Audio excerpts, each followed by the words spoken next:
आप सभी का हमारे चैनल भैरवनाथ तांत्रिक तारा पीठ फ्रॉम जबलपुर में स्वागत है। आज मैं आपको बताने जा रहा हूं कि हमारे ऊपर कोई भी बुरी शक्ति का असर है या नेगेटिव पावर है या कुछ भी चीज़ है तो उसका हमको कैसे पता चलेगा।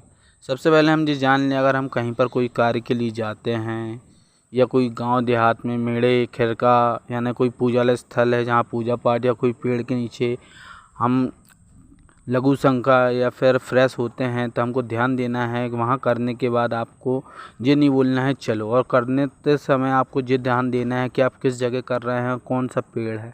ये चीज़ आप ध्यान रखें और वहाँ पर बोल के करें कि भैया जो भी चीज़ हो यहाँ से आप अलग हो जाएं, जिससे आपको आगे कोई प्रॉब्लम परेशानी नहीं होगी। क्योंकि कई बार क्या होता है, कुछ जेंट्स महिलाएं बहन भाई जाते हैं उसी जगह तो उनके साथ कुछ चीज़ें चल के आ जाती हैं, उनको पता भी नहीं चलता कि हमारे साथ क्या हो रहा है। बस फ़र्क ये है कि उनके शरीर में कुछ असामान्य घटनाएं घटित होने लग जाती हैं, जैसे कि उनको सपने आने लगते हैं, ऊट पटांग चीज़ें दिखती है। इसका भी 2-3 कारण होता है, ऐसा नहीं है कि उसी कारण में होता है। कई बार क्या रहता है कि हम कोई चीज़ नाक जाते हैं, नज़र के कारण भी हमारे ऊपर शरीर भारी होता है।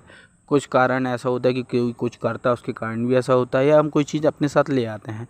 अब हम कैसे जानें कि हमारे ऊपर कोई बुरी शक्ति है कि नज़र लगी है। अगर बुरी शक्ति होगी तो आप ध्यान दें, आपको अमावस पूर्णिमा यानी जो आपकी अमावस आती है, पूर्णिमा आती है, उसके एक दिन पहले और एक दिन बाद यानी 3 दिन आपको परेशानी उठानी पड़ेगी। आपको ऊट पटांग सपने आएंगे, तबीयत ख़राब होगी आपको, यानी 14, 15, 16 यानी अमावस के एक दिन पहले और अमावस के एक दिन बाद यानी पूर्णिमा के एक दिन पहले और पूर्णिमा के एक दिन बाद तक आपकी तबीयत में आपको फ़र्क नज़र आएगा। यानी आपका शरीर स्वस्थ नहीं रहेगा, अस्वस्थ रहेगा, बीमार, कमज़ोरी, थकावट यानी आपको रहेगा। सपने ऊट पटांग आएंगे, आपको बहुत सी चीज़ें क्रिया आपके साथ हो सकती हैं। इसलिए आप सावधान रहें। हम कहीं पर भी जाते हैं, लघु शंका होते हैं या नर्मदा यानी कोई भी ऐसे स्थान जाते हैं जहाँ पर उतारा होता है, कुछ भी पूजा स्थल, तो हमको ध्यान देना है वहाँ पर ये शब्द नहीं बोलना है चलो। चलो मतलब क्या होता है कि हम बोल किसी को रहे हैं, लेकिन आप क्या होता है कि हमारे साथ कुछ कई बार ऐसी चीज़ें भी आ जाती है जिसको हम देख नहीं सकते, पहचानते नहीं हैं, जानते नहीं हैं, जिनको हम अच्छी चीज़ें भी बोलते हैं, बुरी चीज़ें भी बोलते हैं। अच्छी चीज़ें होंगी तो आपको परेशान नहीं करेंगी, बुरी होंगी तो आपके साथ असामान्य घटनाएं घटित होने चालू हो जाएगी। इसलिए आप बहुत सोच समझ के ही ऐसी जगह जाएं। अगर जाएं तो ध्यान दें, या तो अपने साथ अगर आप कहीं आदिवासी जंगल गांव देहात साइड जाते हैं, लेडीज़ भाई बहन कुछ भी, तो उसमें आप 3-4 उपाय कुछ ऐसे अपने साथ कर सकते हैं। या तो पैर के तलवे में आप गोबर लगा लें, जिससे आपके ऊपर शोधन विद्या का असर नहीं होगा। या फिर आप अपनी जेब में राई रखें, उड़द रखें या नींबू रखें। इन चीज़ों से क्या रहता है, आप वहाँ स्थान में जाएँ, कार्यक्रम अटेंड करें, जब आएँ तो जो चौराहा पड़े यानी जहाँ 4 रास्ता कट्टी वहाँ पर अपने ऊपर से उतार के उसको फेंक देना है बिना पीछे मुड़े देखे। इससे क्या रहेगा कि जो चीज़ रहेगी वहीं की वहीं रिटर्न हो जाएगी। बस ध्यान देना है। अगर हम कोई स्थान जाते हैं, कोई कर्म कर रहे हैं, तो वहाँ पर भी आपको ये नहीं बोलना है चलो। चलो मीन्स होता है चलना हमारे साथ। अब हमारे साथ क्या चल के आ रहा है आप नहीं जान पाओगे। अब हम बात करते हैं हमारे ऊपर क्या चीज़ है, कैसे पता करें। इसका बहुत सिंपल सा उपाय है। पहले आप अपने दिवाले में अर्जी लगाएं। दिवाले से बोलें आपके ऊपर है, आपके घर में किसी के ऊपर है, तो असामान्य घटनाएं आपको खुद समझ में आने लगेगी। इसलिए आप डरे नहीं, पहले समझें कि क्या है। कई बार क्या होता है कि नींबू अपने हमने इसका उतारा का भी बनाया है, जो आपको हमारे चैनल के लिंक में यानी यूट्यूब में हमारे चैनल में आपको उतारा कैसे किस किस प्रकार से कर सकते हैं वो भी मिल जाएगा। फिर भी मैं आपको बता रहा हूँ। अगर नॉर्मल कोई चीज़ होगी तो आपने ऊपर से नींबू लीजिए, 6 बार उल्टे, एक बार सीधा उतार के कोई चौराहा पे छोड़ आइए और घर में आके अपने दिवाले में अगरबत्ती लगाइए। पहले अगरबत्ती लगाइए, मतलब 3 अगरबत्ती लगाना है, दिवाले में नींबू रखना है, सिंदूर लगाना है, उनसे बोलना है, उनसे फिर आज्ञा लेके आपको अपने ऊपर से उतार के चौराहे पे छोड़ के आ जाना है। पीछे मुड़ के नहीं देखना है। और जब घर आए तो घर के दहलीज के बाहर अपने हाथ पैर में पानी डालना है, फिर आके दिवाले में मत्था टेकना है। वहाँ जो अगरबत्ती की भभूत है वो आपको अपने माथे पे लगाना है। इससे क्या रहेगा, आपके ऊपर जो नज़र रहेगी या फिर कोई छोटी मोटी शक्ति या ना कुछ भी अगर आपके साथ चीज़ आई है तो वो अपने आप वो चीज़ चली जाएगी। ये आपके दिवाला आप खुद स्वयं कर सकते हैं। ज़रूरी नहीं है कि आप कोई पंडा तांत्रिक के पास जाएँ पैसे दें। बस ये बात ध्यान रखें कि आप कोई भी कर्म करते हैं अगर घर के देवी देवता के नाम से, तो उनके नाम से कन्या भोजन ज़रूर करवाएं, या फिर कोई मंदिर में प्रसाद दें, है ना। छोटा मोटा आप जो आपकी सहूलियत हो वो आप कर सकते हैं। ये उपाय इतना छोटा है कि कोई भी कर सकता है, कोई गलत नहीं है। बस ये है कि अपनी नियत भक्ति भाव में ही सब कुछ है। बस ये है कि हमको करते आना चाहिए। अब चीज़ आपके ऊपर है, हावी है, तो इसमें आपके घर का कोई बड़ा जेंट्स कर सकता है। लेकिन उपाय यही है कि आपको 3 अगरबत्ती लगानी है दिवाली के नाम पे, नींबू रखना है, माँ से घर में कोई भी देवी देवता उनसे हाथ जोड़ के विनती करनी है, उसमें फिर नींबू को टीकना है, मतलब उसमें लाल सिंदूर के टीके लगाना है, और आप घर के देवी देवता से अर्जी करना है। फिर जो भी है परेशान है, पर दिक्कत है, छोटी है बड़ी चीज़ है, उसके ऊपर से उतार के वो आपको चौराहे पे छोड़ के आनी है, और घर में आने से पहले आपको हाथ पैर में पानी डालना है। और जो भभूत रहेगी वो अपने घर के देवी देवता के नाम से, जो मरीज़ है जो भी परेशान है उसको माथे पे लगाना है, उसको थोड़ी सी खिलाना है। इससे क्या रहेगा कि आपको खुद समझ में आ जाएगा फ़र्क। अगर इससे भी नहीं होता है तो आप कोई पंडा तांत्रिक, है ना, जो भी आपके परिचित में ऐसा कोई हो तो आप उनसे संपर्क कर सकते हैं। पर ध्यान दें, अगर आप ऐसी जगह भी जाते हैं तो भी सावधानी रखें, अपने पास नींबू ज़रूर रखें, नींबू, उड़द, राई। और जब भी वाले स्थान से निकलें तो अपने ऊपर से उतार के कोई चौराहा पे छोड़ते हुए ही घर आएँ, घर में ना आएँ। क्योंकि ऐसा होता है कि कई बार कोई के हम गए काम करवाने, अब उसे के यहाँ से कोई चीज़ हमने बोल दी हम जा रहे चलो, अब साथ में जो है उसको तो हमने चलो बोले, लेकिन उसके साथ क्या चीज़ चल के आ रही हम खुद नहीं समझ पाते। इसलिए अपने हाथ में सावधानी रखें।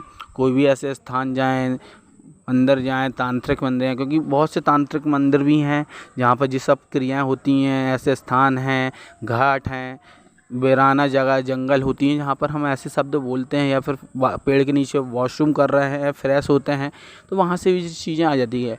कई बार क्या होता है कि हम कहीं जाते हैं तो पहर का समय, मतलब कुछ ऐसा समय होता है कि जो चीज़ रहती है उसके जाने का समय होता है, और उस समय अगर हम वहाँ से निकलते हैं तो वहाँ से भी वो चीज़ें चल के हमारे साथ आ जाती हैं। इसलिए हमेशा सावधानी रखें।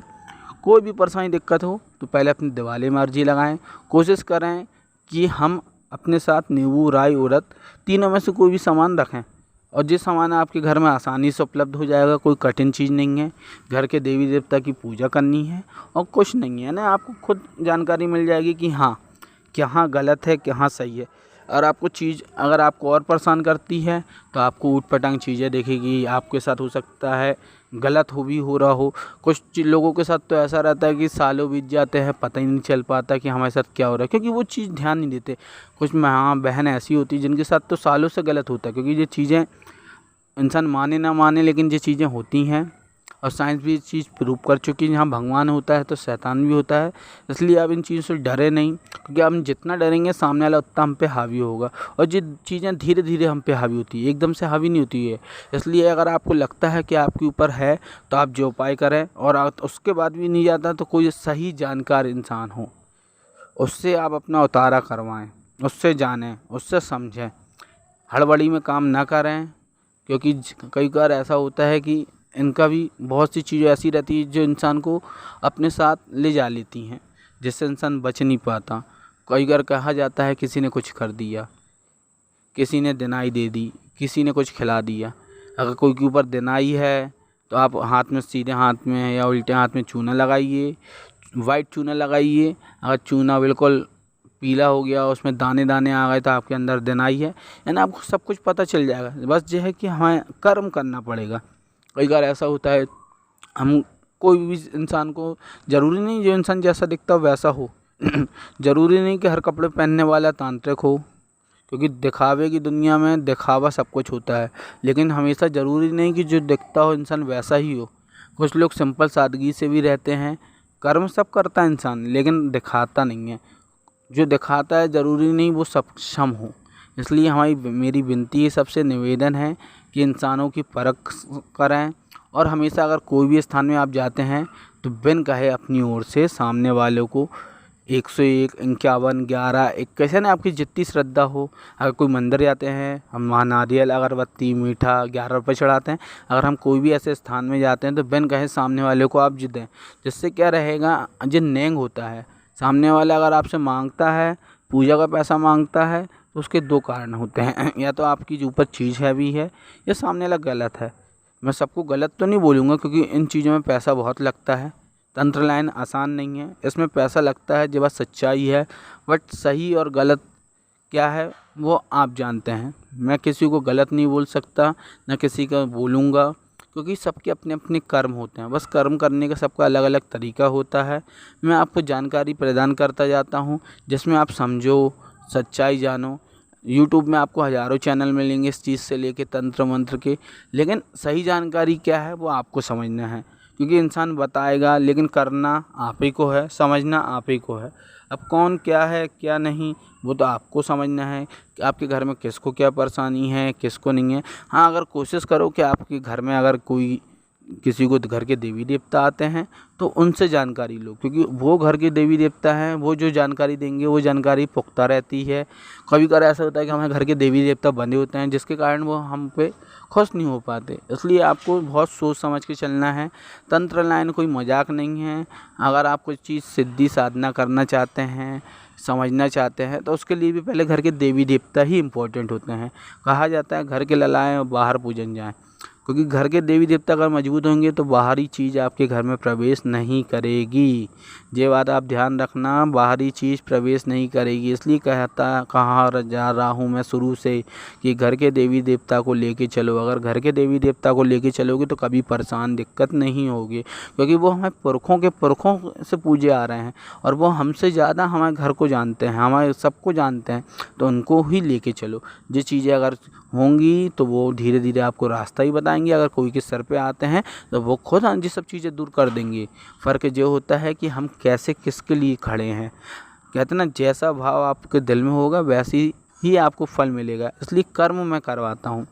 अगर आपको लग रहा है मेरी जानकारी गलत है तो बोलिए, सही है तो बताइए। बस यह कर्म आपको करना पड़ेगा, क्योंकि कर्म, कुछ लोग क्या रहते हैं खुद सब कुछ करते हैं, कुछ लोग होते हैं आपको रास्ता बताएंगे।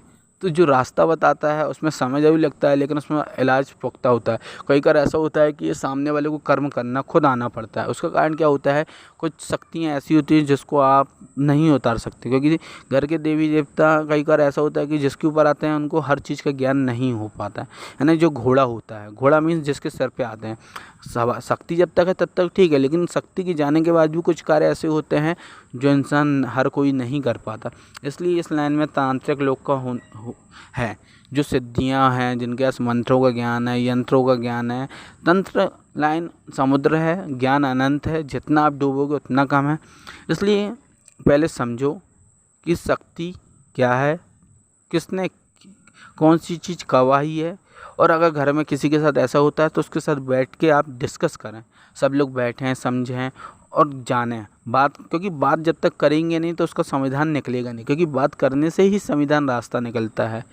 इसलिए घर में जिस सब चीज़ों से आप छुपे नहीं, भागे नहीं। अगर माँ, बहन, बेटी, भाई, अगर ये सब पापा, अगर लड़की पापा से नहीं बात कर सकती तो अपनी माँ से सब बातें शेयर कर सकती है, पूछ सकती है।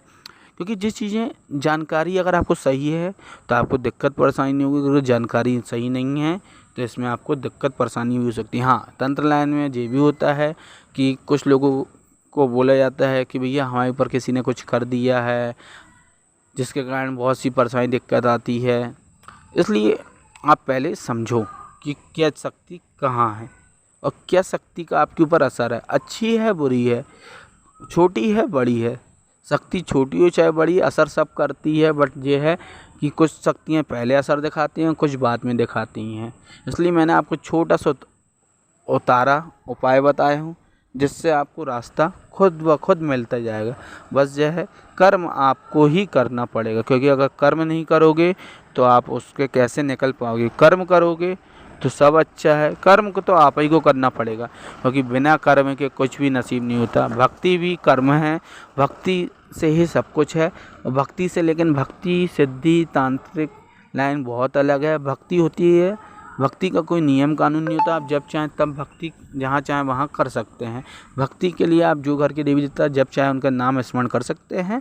इसलिए आप भक्ति से भी अपने ऊपर से जिस शक्तियाँ ऐसे आती हैं उनको तत्काल उपाय कर सकते हैं। जिस शक्तियों का असर आपको अमावस, पूर्णिमा, या जिस दिन आप गए हो उसके 10 दिन बाद 7 दिन बाद से असर समझ में धीरे धीरे आने लगता है।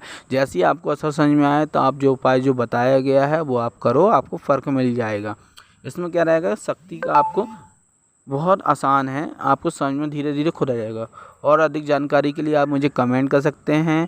कोई परेशानी दिक्कत हो, कोई बीमारी बुरी इलाज हो तो आप मेरे चैनल की डिस्क्रिप्शन में मेरा व्हाट्सअप नंबर है, मुझसे संपर्क कर सकते हैं। आप सभी का हमारे चैनल भैरवनाथ तांत्रिक तारापीठ फ्रॉम जबलपुर में स्वागत है। शेयर करें, सब्सक्राइब करें। जय श्री महाकाल। आदेश आदेश। जय माँ तारा।